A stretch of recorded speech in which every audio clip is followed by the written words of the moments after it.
Alright, so we're going to be doing the third meditation of Descartes' Meditations on First Philosophy in this installment, Introduction to Philosophy. The third meditation is about the existence of God, and he sort of gives a proof for it, or an argument for it. Let me just say that the proofs that are in this writing, in my opinion, are not proofs. They are arguments. They are not proofs, though, because in my opinion, they don't prove a whole lot. Starting out here, he says it's doubtful of things res extensa. He says it's doubtful to really know anything about things that are sensible or extended. He says that when it comes to res cogitans, is more promising to be free of doubt. It's more promising to have lack of doubt when it comes to things that are more of the mind, and that things perceived clearly and distinctly must be true. He does say that a lot. He says how imagination and stuff like that, and perceiving something, in a blurry fashion, probably won't lead to, any sort of knowledge. But if you perceive something clearly and distinctly, even though it's in the res extensa realm, then it must be true if you're perceiving it in this certain specific way. The meditator knows he didn't perceive the things themselves, but only the ideas of those things. So we have in this meditation a theory of ideas that is from Descartes, and he's not a idealist. In this meditation, it may seem like he is, and the idealist is a thinker who thinks that everything he sees is only res cogitans, that it's only spirit, or it's only ideas. Berkeley, Schopenhauer, Fichte, a lot of others have thought this. Kant has a transcendental idealism, as did Husserl, but Husserl is just a little bit different. So he says that perception doesn't inform of these things themselves; that it informs about ideas. So he says that the things themselves, the objective material thing, isn't something that we can speak to.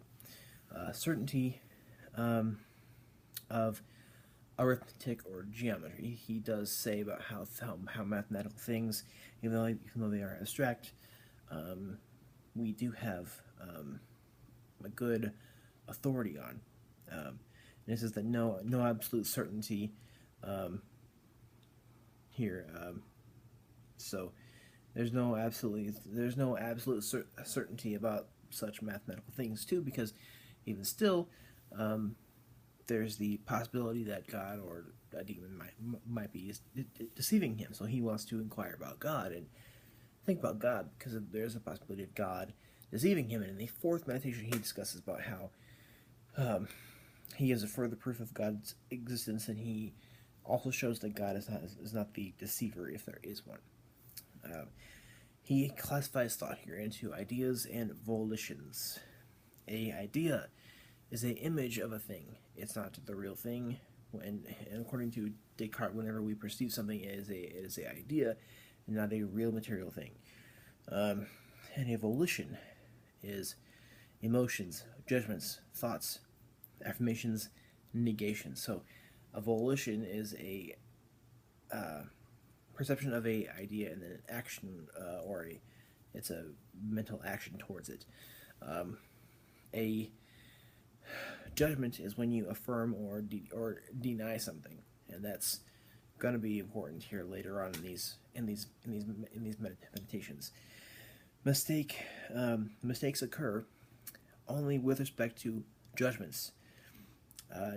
Judgments are where we affirm or deny things. We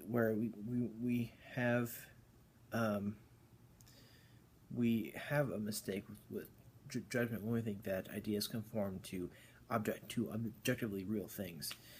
He says that ideas are modes of thought, and are all useful, and only have some and only have some. They only have same reality intrinsic to themselves.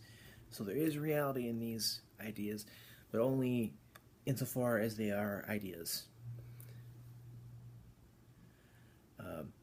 So nothing, um,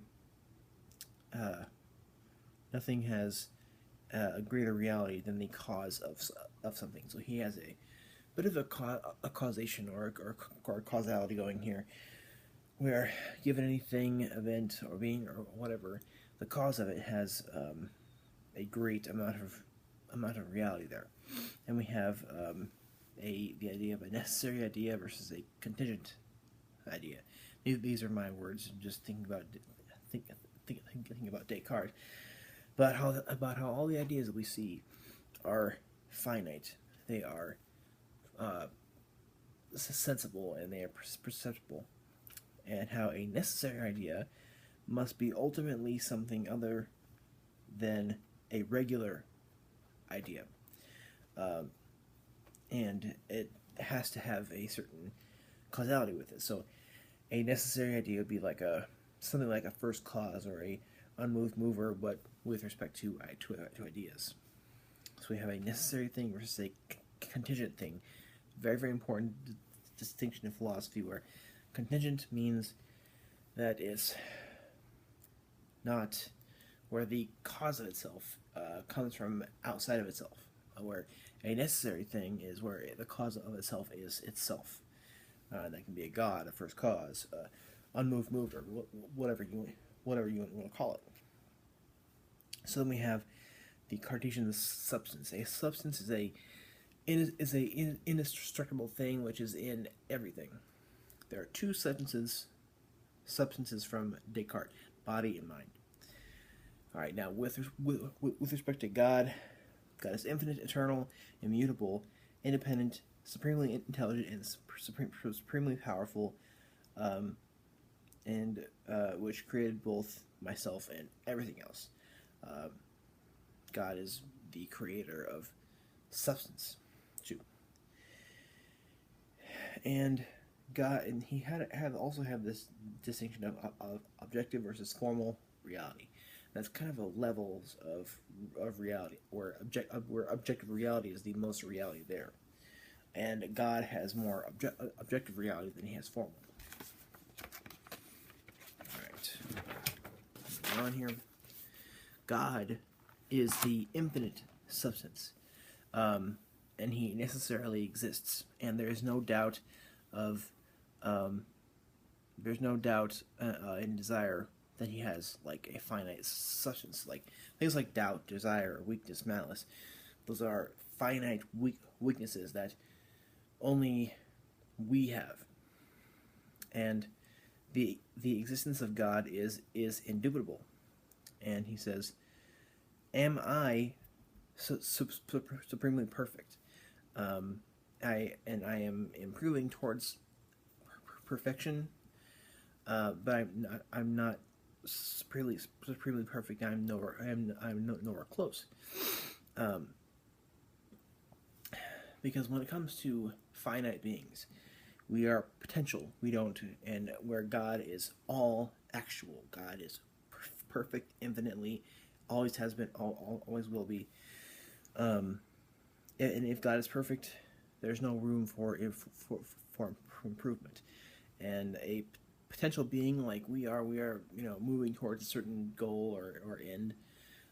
God doesn't have that. God is all actual.